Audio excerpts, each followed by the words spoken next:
landmark trials, secondary to which we are able to use the different NOACs or the DOACs, which is available literally right from the beginning of Rely trial for Dabigatran usage. Then came the Rocket AF trial, which was about Rivaroxaban, and then came, of course, the Apixaban with Aristotle and the Engage trial, Edoxaban. So I really recall in 2013 when I had submitted to International Journal of Cardiology about comparative data from Dabigatran versus warfarin, especially in AF patients. The editor asked me to also include data from the Rivaroxaban, and then we got that also published. And recently, one, for example, for in European Heart Rhythm Association, I was able to share our data about what is called as the U-bled AF study as well, which I had spoken earlier. Now it has been accepted for publication, and we will be sharing the further details as well, I think, in the coming few months. So, so it has been really interesting to go through the data of such a huge data set when we try to compare and put all these data sets together using the different NOACs. So if we will try to look carefully, especially there are two type of dosages which we try to use. Something is called as a low dosage, and one is the full dosage. Okay, so low dosages, for example, for dabigatran, which is available in the form of 110 milligrams, and of course the normal one is 150 milligrams. Similarly, for the rivaroxaban is 15 milligrams, and apixaban even is available in the form of 2.5 milligrams. So one thing, if we try to put them all together, strikes to us is the data set for low dosage usage of apixaban is quite a lot low. Similarly, also for the rivaroxaban is like just 1400. So indeed, in spite of these data sets coming up later on in the decades, as I already showed you in the figure, the number of patients enrolled had been quite a lot less. Similarly, later on as well, when we try to go into the fundamentals of the Rely trial, as I had said it, so it not just enrolled good amount of patients of dabigatran, for example, for 110 milligrams, but it also included good amount of patients for the 150 milligrams patients as well. And the study had a design of with good what is called as blind dosing. So blind dosing of dabigatran, why it is important? Otherwise, this itself can have observer bias. Otherwise, what is called as selection bias as well. So, for example, if someone may be pre-inclined to use a higher dosage uh, uh, of dabigatran, for example, for the subset of patients, if one is already aware. So then, as I was telling you, so they not only they did the blinded endpoint evaluation, they also did the randomization as well. And as you can see, there were two groups which included was blind dosing versus the open dosing as well. And finally, the endpoints were stroke or systemic embolism. And as we are already aware, one of the first NOAC with which so far we have had the maximum experience is the dabigatran, which is for the 150 milligrams, which was approved. Further, there are multiple parameters on which we all have to compare for those patients. So, for example, the stroke, how about the cardiovascular mortality? So, mortality is one of the other important parameters which we all should consider. I always believe it like this: endpoints are always important. Yes, okay, is the patient getting heart attack or not?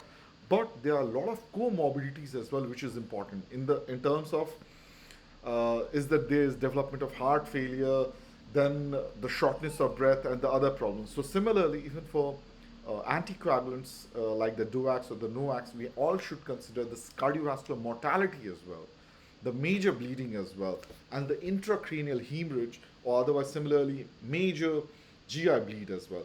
So when we try to compare even on these parameters as well, so for example, for the stroke, definitely dabigatran seems to be having a non-inferior, I would say, even the lower dosage one. Although with higher dosage one, there was significant reduction, which is almost 35%. Similarly, for the cardiovascular mortality, it was 15%, while on the other side, when we try to see for the patient age group which was less than 75, we could see the reduction was nearly a quarter. Quarter means nearly around 26%. Even for the dabigatran full dosage, like 150 milligram, there was a significant reduction. So if we try to use the full dosage, similarly, if we try to use uh, the 150 milligrams, for example, either in the all the age group or even the patients who are lesser than 75, we can see there's a significant reduction, almost nearly like 60% as well. And even for the major GI bleeding, yes, we are aware. See, they are not all the good things which everyone can claim. There are some problems as well. So even with dabigatran, yes, one thing, if we can try to take care of the GI problems and all, we can make sure that our patients are going to be in much more safer hands. So this is another very important slide, in fact. So what happens is, if we will try to look carefully, we all are aware there indeed there's no head-to-head comparison. There's no clinical conclusion, of course, can be drawn. However, we can put them all together in the form of a forest plot. But what we can see over here is the uh, edoxaban dosage was halved from 60 milligrams to 30 milligrams once daily in the high dosage group, from 30 milligrams to 15 milligrams once daily in the low dosage group. And we all have to be slightly careful. So if the age is more than 75, otherwise, if the creatinine clearance is lower, definitely we should try to consider the reducing the dosage. And one of the important criteria which we all have to keep in mind is about the weight. So if someone's weight is less than 60 kilograms, we should consider low dose NOAC. For example, especially for dabigatran, definitely it is clear that we should opt for 110 milligram. So when they try to compare in all the different groups, so as I said, it is, you can see Edoxaban low dosage, high dosage, then Apixaban high dosage, low dosage comparison, and even for the dabigatran as well, we could see there was the most significant reduction was with dabigatran high dosage. So, for example, the maximum benefit was favoring for the dabigatran 150 milligrams. So what about this? This is another beautiful plot, forest plot, in which we can notice is dabigatran 150 milligrams seems to be the only DOAC which is able to show superiority in comparison to warfarin. So, for example, if we will try to see for the rivaroxaban as well, the benefits may not be so much while comparison. So, apixaban, it may be slightly a little bit debatable, even for the edoxaban as well. So, ischemic stroke prevention is why it is important is in a country like India and especially South Asia, we do come across a significant amount of ischemic stroke. And ischemic stroke, it is very important. So what happens is, I know a lot of people I do come across that who will be price sensitive and telling like, no, I would like to consider using warfarin. And what is the reason they say it like this is, the reason is cost. Cost is important. But what about those patients who may be getting again the ischemic stroke, the reinfarct? The cost of the rehabilitating that patient can be awfully high, and then the quality of life of that patient goes away as well. So yes, cost is important, but there are a lot of other things as well which we all should consider. I will try to go through those questions as well towards the end once we have been through everything and all. So similarly, if we try to compare about the, okay, I think we are, I'm trying to hide this, come on.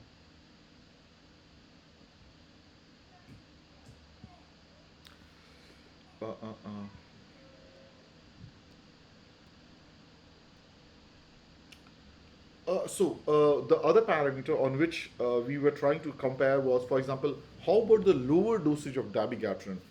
So on the basis of parameter of this, we could see the risk of major bleeding is even significantly lower, pretty lower, especially with the dabigatran, 110 milligram, even when we try to compare with the apixaban as well. So the other parameter, what we all are really bothered is about the intracranial bleeding. How about the risk of intracranial bleeding? Is it comparable? So again, as I had said, it is indeed there's no head-to-head comparison, but yes, it might be difficult sometimes to draw the clinical conclusion. But when we try to compare these four groups, we can see definitely the data seems to be favoring the lower dosage of dabigatran, or even the 150 milligrams of dabigatran is faring not so bad. Then we all are aware that let me try to. Why is it not hiding?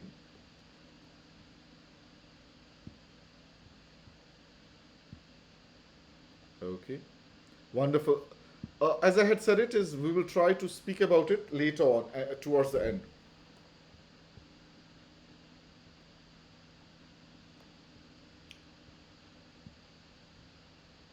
Yeah, we will come to those parameters. Thank you for your questions.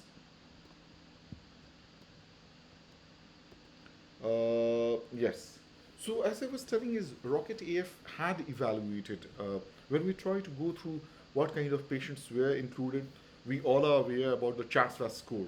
So CHATS score, if it is at least two or more than two, that is the time when we try to evaluate or to consider them for the NOACs addition.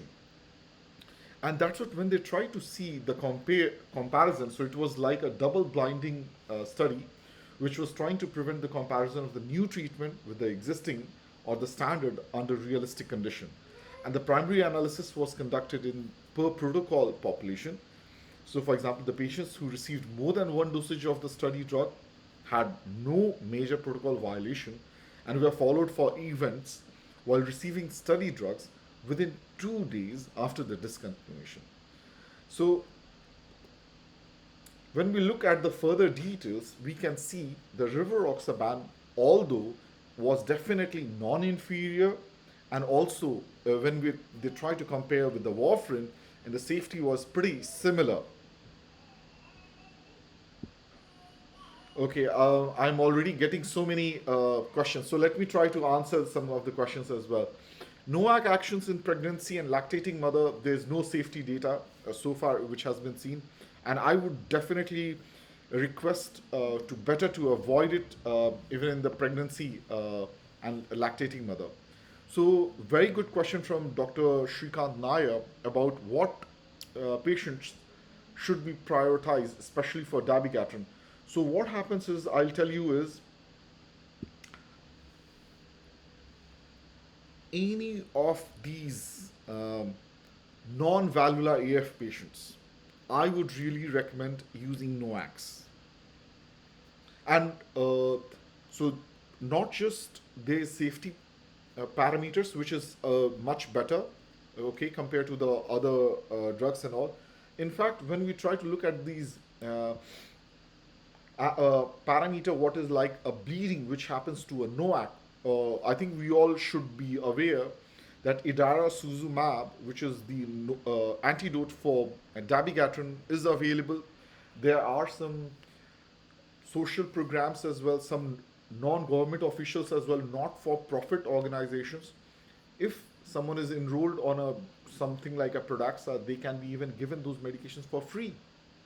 So they will not be even charged. So that is one of the beauty of good quality, good products usage like dabigatran, or especially like Pradaxa as well, I would say. So a lot of generics are available. A lot of people, they tend to tell that why not, let's use those generics. But I must say as well, uh, see, I try to ask them simple question. What type of watch do you use? Do you use a Titan, or do you prefer a non-branded Chinese watch which may be easily available for like 100 200 rupees? Or rather than that, I try to, at least I'll tell you, I'll give you my opinion. I wear a Swiss watch. Swiss military caliber is my watch, okay? That's what I use. And why do I use that? Because the timing will be reliable. It will help me always to be on time on my appointments, and I can trust on that. And when it comes to the health issues, why are we not so um, pushy, or why are we not so trying to be sure about that, of that international quality? And that's what I think is very important as well. It should not be happening that, you know when they try to make those biosimilar molecules or bioequivalent molecules, there will be something which may be missing, which may not be able to realize a lot of times. So for example, I'll give you another example as well. Maruti Suzuki cars, they are India's largest selling cars, no doubt, great. But if you'll go out of India, they struggle to make a market. And you know what is the reason? They are cheap, no doubt, great. They are easy to run, very good. And one of the biggest concerns why everyone gets concerned with the Suzuki is the safety parameters. So what is called as crash car testing. If you will do the European crash car testing, they don't even go up to the 2 star out of 5. So none of the Indian models have been able to pass the European crash car testing. So same thing it happens. What we can see it over here is in terms of bleeding or the risk factor parameters. As I said it about stroke, cardiovascular mortality, or even the major bleeding as well. Okay, and not just that. If there is a bleeding secondary to a usage of the NOAC, so if we are thinking about rivaroxaban, what rivaroxaban's antidote is called as adnexanet alpha. It is, you will be surprised and shocked to know it is not even available in India. So what do you do? How do you manage that patient? So that's the problem. So we should be aware about all these things as well. Okay, and okay, I'll try to answer this question as well. The COVID situation, how would you replace low molecular weight? Let me try to clarify one thing. None of the data so far, Dr. Das, has ever shown that NOACs should be given to the patients on post COVID 19 infection. None. Uh, None of the clinical studies so far, none of the major indications, so none of the clinical guidelines, as I would say. So, for example, even the UK guidelines like the NICE, what is called as the ACC, American Heart Association guidelines, none of them has so far. But I know there's a lot of rampant use of the NOACs. See, it is a different issue if we come across pulmonary thromboembolism, which is even happening secondary to the COVID infection, or otherwise even after the COVID jab has been given and the patient develops that. So for such kind of patients, yes, you should initially start them on low molecular weight heparin. Later on, switch them over to the NOACs as well, including Dabigatran. But as I said, it just being COVID positive, if you are thinking them of switching over later on from low molecular weight to heparin to NOACs, no. I wouldn't advise that. And as I said, there is no data to even support such kind of claims as well. So this is what at least I would recommend. So now coming back to our slides. It's not just important to start someone on a medication. What always also important is, are they getting adequately anticoagulated as well? So what happens is the use of the reduced factor Xa inhibition doses may be greater in practice than would be expected based on the phase 3 studies. In fact, both the dosage of dabigatran are fully tested and supported by the robust data which you all had seen from the large independently randomized treatment arms, whereas the dose adjustments for the other approved factor Xa inhibitors are tested in limited pre-specified population.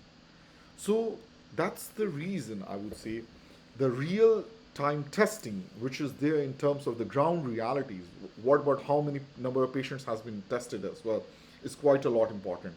And when we are going through this as well, this was a beautiful paper which came in British Medical Journal. If we can see it over here, when we are trying to see only patients on standard NOAC dosage were included, okay? When we are trying to see about the other group. So that is the limitation. Limitation, as I had said, it is the ITT analysis. So what is called as the continuous treatment analysis, okay? And it's important to be able to understand. And that's what tends to happen in the patient.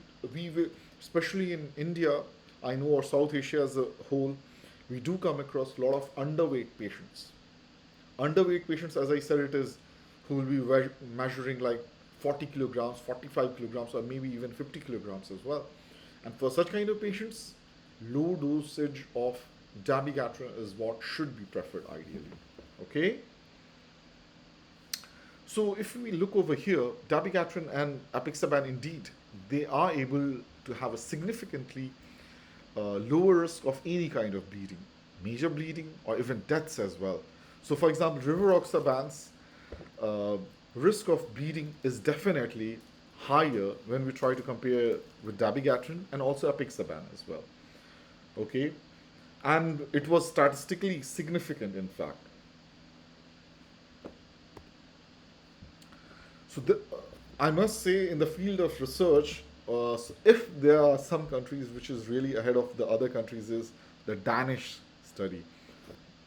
So in the Danish study as well, when they try to compare, and also we, as I had already emphasized, that there was a very less number of patients on other reduced dosage of the NOACs. So what we try to see even on this forest plot is that apixaban is able to demonstrate a trend for increase in the rate of stroke and systemic embolism whenever we are trying to compare, especially with the warfarin. And then there was any bleeding which was significantly reduced in dabigatran, but although similar in the apixaban and the rivaroxaban group. Okay? So what I really wanted to highlight was, see, few things we all can never forget. Hello?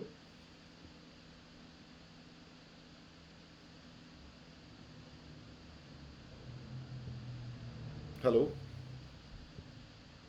Oh, I'm so sorry. I'm so sorry. Again, it got disconnected. So what I really wanted, yeah, what I really, oh, so sorry. Anyways, I was at the last slide. Okay. Yeah, is it not visible? So what I wanted to see was there are two things in life. I still cannot forget, like more than 2 decades back when I joined my medical school, what I was taught was practice evidence-based medicine. Okay, it's not like this. My professor says that I should use this medication, so I will use it. No, you need to show the evidence. Does it have a good evidence? Is it supported by the clinical parameters? Is it supported by the randomized clinical trials or not? Like this. And always question. So this is why clinical trials, especially the clinical trials, they have a hierarchy as well, which is supposed to be the best and all. So in that, randomized, multi-center clinical trials are very important.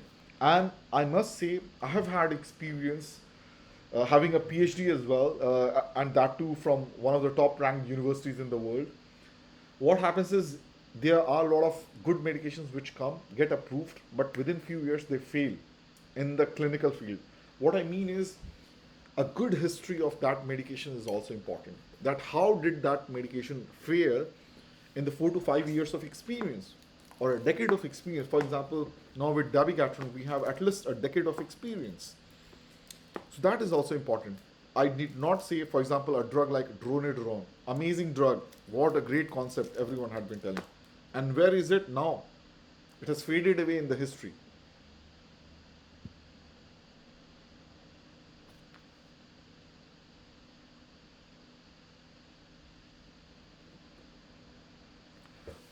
Great question, Dr. Indrani. Thank you so much for this question. So what I always do is, see, uh, why would you like to anti?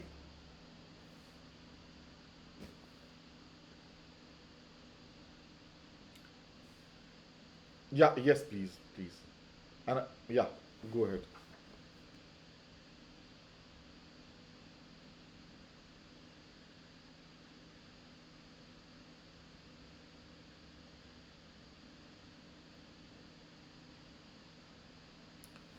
Thank you so much.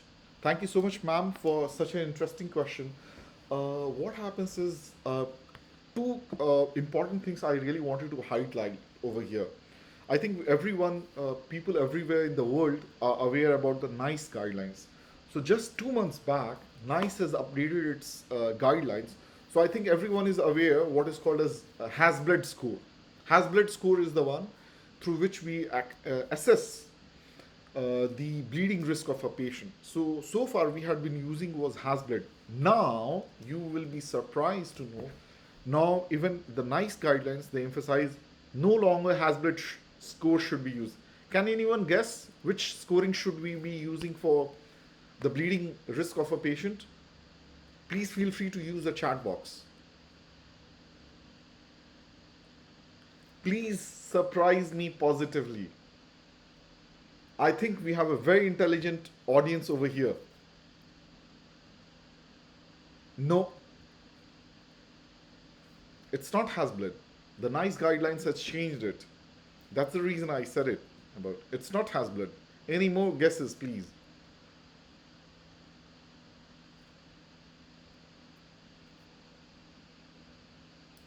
Any other risk scoring anyone can recall? I really recall. It was in 2013. I was there at the European Society of Cardiology meeting. There was a group of French colleagues, doctors, who were presenting the data from Hasbled, and finally it got into the guidelines. So that was a great memory for me. Okay, so it is actually orbit uh, orbit score it is called as. Okay, so O will be for old age. You need to give them the scores. Okay, and again you classify them. Is it into the low, intermediate, or high score of bleeding? So orbit, then R is for the reduced hemoglobin, then the B is for the bleeding risk, then like this is all. Then T will be for the history of the old TIA as well. So now no longer Hasbled. I'm telling you. So this is what is really happening. Hasbled is a good score, but now orbit score is getting prominence. There was a important study in the I remember in one of the Oxford Journal publications, secondary to which has orbit score has been gaining more and more prominence. So I would always try to calculate that risk. And one of the most saving risks, as you, Dr. Indrani was already telling about the bleeding risk, what I would suggest is Dabigatran seems to be pretty good efficacious, in fact. And whenever if you're trying to not compare on the safety, in fact. So I always suggest is any kind of patients if you're thinking of initiating, I at least me if I write a see a paper or patient, at least I will write four things. First, Chatsworth score. How much is the Chatsworth score? So that will help me clarify that is the patient suitable to be started on anticoagulation first. Then if the patient is having AF, atrial fibrillation, non-valvular AF and all, so there is a what about the functional status of the arrhythmia as well? So one of the best known scores for that is called as the EHRA, European Heart Rhythm Association AF score. So going from stage 1, 2, 3, 4. Stage 4 is like someone is having AF, even being on rest, the patient is symptomatic. And stage 1 is the one, so someone is having AF and but asymptomatic as well. That is a score. And the third thing, as I had said, the orbit score. So orbit score, for example, low, is it medium or high risk? Okay. Okay, so there's another interesting question. I think Aruni can read it for everyone.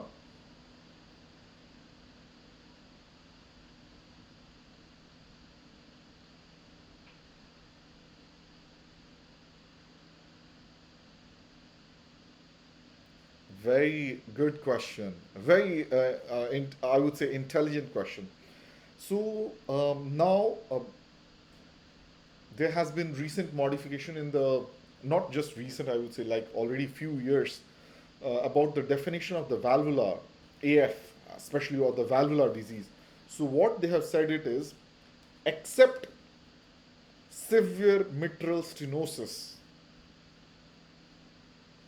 none of them is valvular. Rest everything else is non-valvular.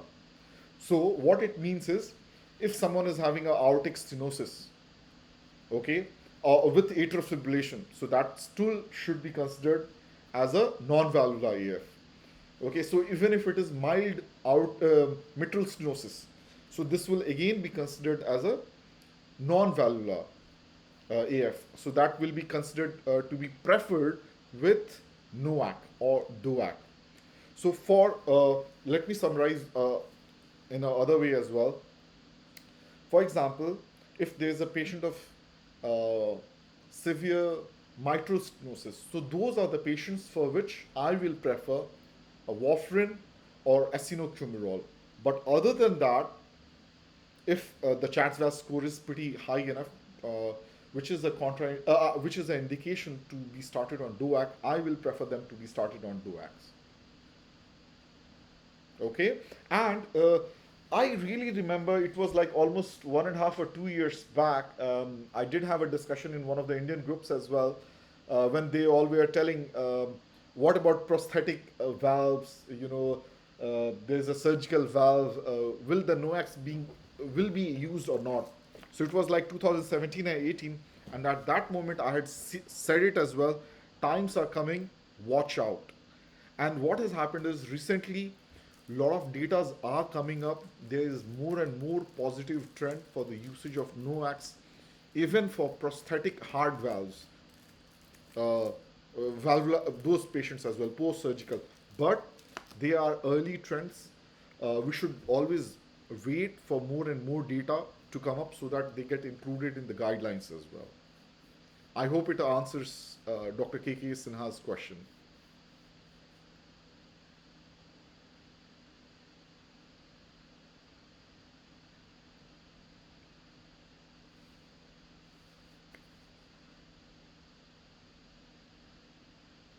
My pleasure.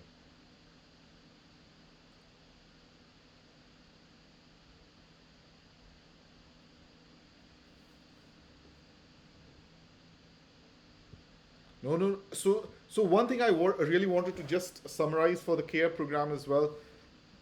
Cost effective. See, cost is important, but we should try to have a look on the cost effectiveness.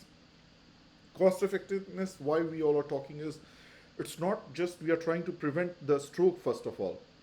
Later on as well, what matters is the mortality and the morbidity. So that's why I said it's no longer about giving the benefits of hypertension control, the blood pressure control. Is that medication going to increase the life of the patient? Is it going to increase the quality of life of the patient as well? That's what is really the most important thing. Um, so as you saw, some of the data is at least seems to be pretty positive. So for this care program, I would suggest Aruni can talk about it in more details.